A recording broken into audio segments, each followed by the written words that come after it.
अस्सलामुअलैकुम वरहमतुल्लाहि वबरकातुहू। बिस्मिल्लाहिर्रहमानिर्रहीम। रब्बिश्रह ली सदरी वयस्सिर ली अमरी वहलुल उक़दतम मिन लिसानी यफ़क़हू क़ौली। आज हम जो है वो डिस्कस करेंगे मॉड का अनग्रुप्ड और ग्रुप्ड फार्मूला विद जो है वो एग्जांपल्स। इससे पहले हमने मीन मीडियन को कवर कर लिया है।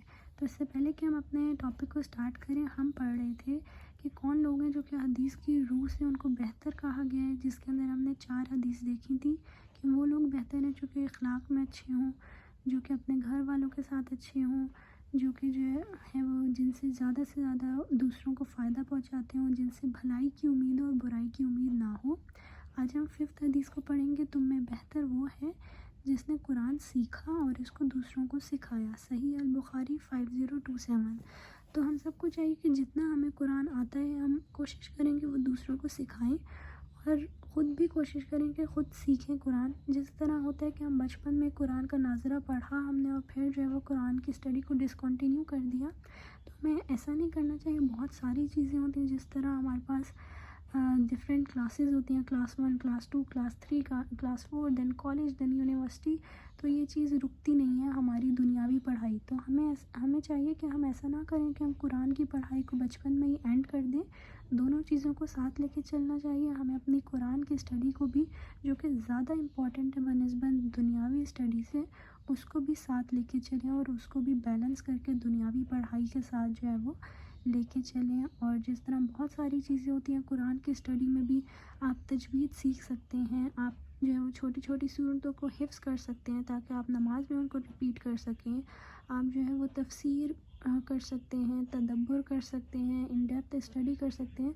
तो बहुत सारी चीज़ें हैं कुरान के अंदर। हमें बस एक बार जो है वो कुरान के अंदर जो खूबसूरती है कुरान की, उसको जानने और पहचानने की ज़रूरत है और ये बहुत ज़रूरी है। तो हमें चाहिए कि हम अपना टाइम निकालें ताकि ये इसकी स्टडी के साथ साथ जो है हम कुरान की भी स्टडी को जारी रखें, कंटिन्यू रखें, जो कि बहुत ज़रूरी है। और जो भी हम सीखें उसको दूसरों तक पहुंचाएं। अब हम अपने टॉपिक को स्टार्ट करते हैं। मॉड क्या होता है? Mod is the most repeated value of a given set of data. अब जो भी हमारे पास डाटा है उसके अंदर वो वैल्यू जो कि बार बार रिपीट हो रही होगी, उसको हम कहेंगे कि ये मॉड है। अब मॉड डिफरेंट टाइप्स का हो सकता है। बाई मॉड, 2 मॉड होंगे, uni mode, multi mode and no mode. अब जो अनग्रुप डाटा होगा उसके लिए कोई फार्मूला नहीं है। जैसे अगर हमारे पास ये अनग्रुप डाटा है 5393, तो इसके अंदर हमें देख के ही पता चल जाएगा कि मॉड क्या है। मॉड क्या होता है? Most repeated value. तो 3 एक से ज़्यादा रिपीट कर रहा है तो ये क्या है? मॉड है। ये अनग्रुप डाटा में होगा। अब जो ग्रुप डाटा है उसके अंदर जो मॉड है उसका फार्मूला है L plus FM minus F1, 2FM minus F1 minus F2 multiply by H। तो इसके लिए हम जो है वो एग्जाम्पल को देखते हैं और उससे समझते हैं। अब ये हमारे पास एग्जाम्पल है। यहाँ हमारे पास जो है ये क्लास इंटरवल दिया हुआ है और फ्रीक्वेंसी दी हुई है। इसको देख के ही हमें पता चलेगा कि ये हमें जो है वो उन्होंने वो वाला डाटा दिया हुआ है, ग्रुप डाटा दिया हुआ है जिसमें क्लास इंटरवल है और फ्रीक्वेंसी है। अब हम क्या करेंगे? क्लास इंटरवल से क्लास बाउंड्री बना लेंगे क्योंकि ये हमें चाहिए फार्मूले में पुट करने के लिए भी। तो क्लास बाउंड्री इस तरीके से बनेगी कि जो लोअर क्लास बाउंड्री है 3, उसके अंदर हम 0.5 को माइनस करेंगे और जो अपर क्लास बाउंड्री है 6, उसमें हम 0.5 को ऐड कर देंगे। तो इस तरह 3 में माइनस करेंगे तो 2.5 और 6 में ऐड करेंगे 0.5 को तो 6.5 बन जाएगा। लोअर में से माइनस करना है 0.5 को और अपर में ऐड करना है 0.5 को, तो हमारे पास क्लास बाउंड्रीज बन जाएंगी सब में। और जो मीडियन और मॉड होता है उसमें ज़रूरी होता है कि जो हमारे पास डाटा हो वो डायगनल या कॉन्टीन्यूस हो। यानी डाटा कब डायगनल और कॉन्टीन्यूस होगा? जब उसकी एंड वाली वैल्यू उसकी फर्स्ट वैल्यू से मिल रही हो। जैसे 10.5 10.5, इसी तरह 14.5 14.5।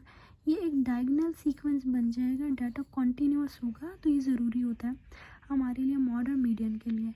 अब अगर हम देखें तो फार्मूले में हमें चाहिए FM क्या है? Most repeated frequency. अगर हम देखें यहाँ पे 2 6 9 5 8, तो इसमें सबसे हाईएस्ट फ्रीक्वेंसी क्या है? 9। तो जोन सा हाईएस्ट फ्रीक्वेंसी वाला कॉलम होगा हम उसको कहेंगे कि ये मॉड ग्रुप है। और फार्मूले में जो सारी चीज़ें पुट करनी है हमें वो हम इसी फार्मूले में से करेंगे। अब जो ये वाले मॉड ग्रुप की फ्रीक्वेंसी हम इसको कहेंगे FM। इससे ऊपर वाली फ्रीक्वेंसी f1 होगी और इससे नीचे वाली फ्रीक्वेंसी f2 होगी। और हमें फार्मूले में चाहिए लोअर क्लास बाउंड्री ये वाली होगी। और हमें चाहिए साइज़ कितना है, साइज़ है 4 क्लास इंटरवल का, यानी 11 प्लस करें हम 4 तो 14 आएगा, यानी क्लास का साइज़ कितना है हमारे पास 4। तो अब अगर हम ये सारी चीज़ें फार्मूले के अंदर पुट करें, L is the lower class boundary 10.5, FM वो वाली मॉड ग्रुप की फ्रीक्वेंसी 9, F1 जो है वो FM से ऊपर वाली फ्रीक्वेंसी 6, फिर F2 जो है वो कौन सी है, FM से नीचे वाली फ्रीक्वेंसी। तो ये सारी चीज़ें अगर हम पुट करेंगे तो हमारे पास जो आंसर आएगा वो होगा मॉड। तो ये मॉड जो है हमने ग्रुप डाटा का देख लिया। अब एक चीज़ है जो कि BCQs के लिए ज़रूरी है कि जब हम ग्राफ बना रहे होते हैं मीन के लिए तो लाइन चार्ट बनता है, जब हम ग्राफ बना रहे होते हैं मीडियन के लिए तो फ्रीक्वेंसी पॉलीगॉन ओजाइव बनता है, और जब हम ग्राफ बना रहे होते हैं मॉड के लिए तो हमारे पास हिस्टोग्राम बनता है।